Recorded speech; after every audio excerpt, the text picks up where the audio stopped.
Hello viewers, আজকে আমরা আপনাদেরকে দেখাবো পাওয়ার মিটারের সঠিক ব্যবহার।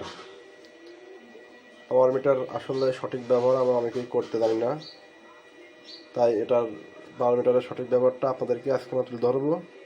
এটা পাওয়ার মিটার প্লাস ভিএফএল লেদার লাইট।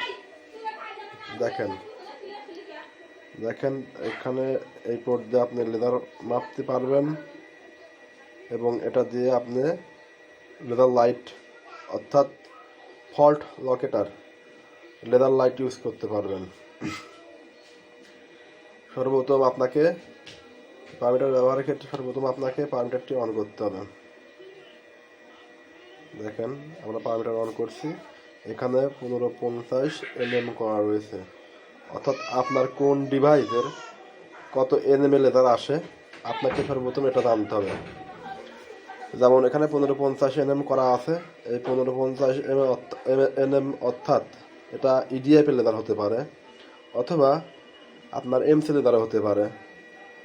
যেমন আপনার এমসির অর্থাৎ এমসি, এই যে একটা এমসি, এই যে এটা নেটলিঙ্কের এমসি 100 এমসি, এটা 100 এমসি, এটা আপনার হলো এ পার্ট, অর্থাৎ এই এমসির একটা 1550 হয়ে থাকে এবং একটা 1310 হয়ে থাকে, অর্থাৎ এই পার্ট যত সম্ভব মনে হয় 1310, আপনার এই পার্টটা 1310 ধরেই মাপতে হয় এমসি।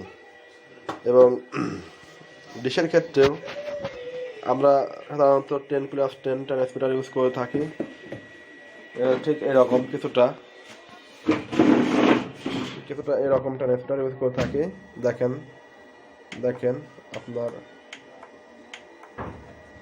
10+10 ট্রান্সমিটার, এটা আপনার হলো 1310, এটা আপনার 1310 ট্রান্সমিটার, এটা তো 1310 ট্রান্সমিটার। আবার আপনার এখানে আছে 13 ডিবি ডিবিসির, এটাও 1310 ট্রান্সমিটার। আবার এখানে আছে আপনার 1550 mm, এই যে অপটিক ট্রান্সমিটার 1550 mm, এটা কিন্তু আপনার 1550, অর্থাৎ এই ট্রান্সমিটার লেদার মাপতে হলে আপনাকে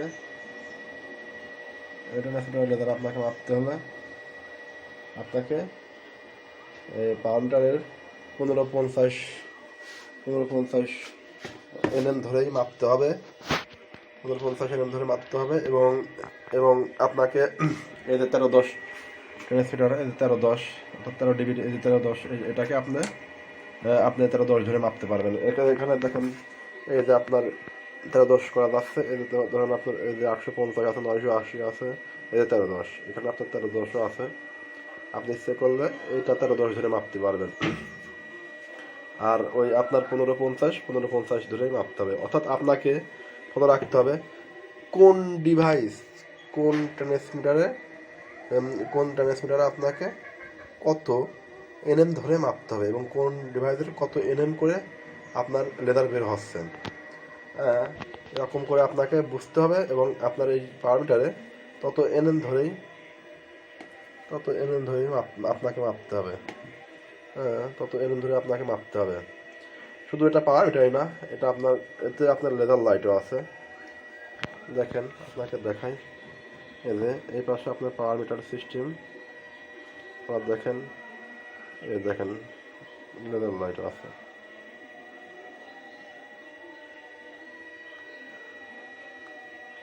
এই দেখেন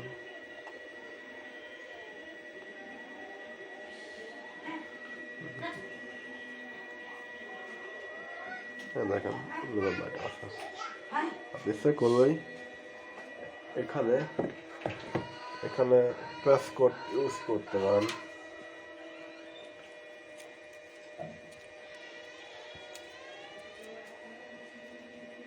দেখেন আমি প্রেস কোড লাগাচ্ছি,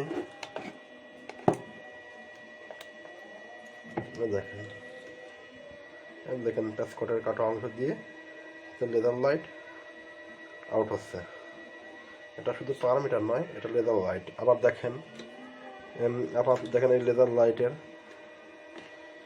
আছে। আবার দেখেন আপনার সাইড দিয়ে কেবল টেস্টার, অর্থাৎ আমরা যে ইন্টারনেটের যে আমরা ক্যাট 6 তার ব্যবহার করি, ক্যাট 6 তার ভালো আছে কিনা, ফল্ট লোকেটার অর্থাৎ ফল্ট ধরার জন্য যে কেবল টেস্টার ইউজ করি এখানে সেটাও আছে। এই যে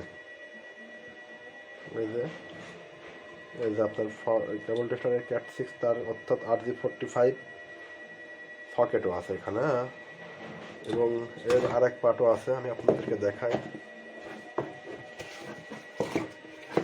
আর এক পার্টও আছে,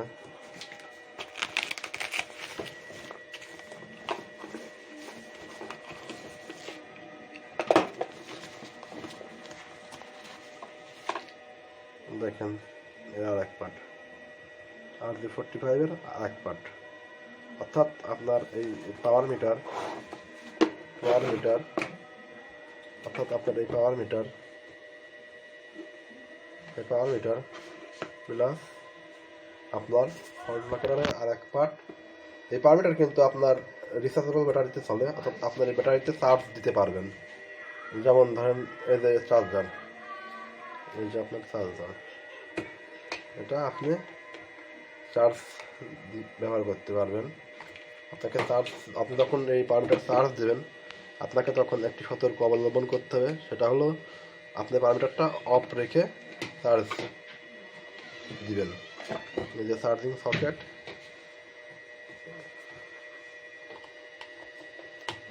আপনার চার্জিং পিন। এখন আমি পাওয়ার মিটারটা বন্ধ করব, একটু হোল্ড করে ধরে রাখতে হবে বাটন। দেখেন আমি চার্জার লাগাইছি, যখন চার্জার লাগাবো তখন দেখেন যখন চার্জ হবে তখন এখানে দেখেন তখন এখানে আলো জ্বলবে, অর্থাৎ আপনি ঠিক পাবেন যে এই পাওয়ার মিটারে চার্জ হচ্ছে। অর্থাৎ এক কথায় বলা যায় যে পাওয়ার মিটারটা ভালো, বা আপনি এই পাওয়ার মিটারটা সহজভাবে ইউজ করতে পারবেন। আসলে আজকের মূল বিষয় হলো আমরা পাওয়ার মিটার আপাতত এই পাওয়ার মিটারটা সম্পর্কে জানালাম। এটা আসলে চায়না কোম্পানির পাওয়ার মিটার, চায়না কোম্পানির অপটিক্যাল পাওয়ার মিটার। এটার ব্যবহার আপনাদেরকে দেখালাম। যাদের এই পাওয়ার মিটার আছে তারা আপনারা এই পাওয়ার মিটারটা ইউজ করতে সহজভাবে বোঝেন। দেখেন চার্জ হচ্ছে, আমি চার্জার খুলে দিলাম, দেখেন বন্ধ হয়ে গেল।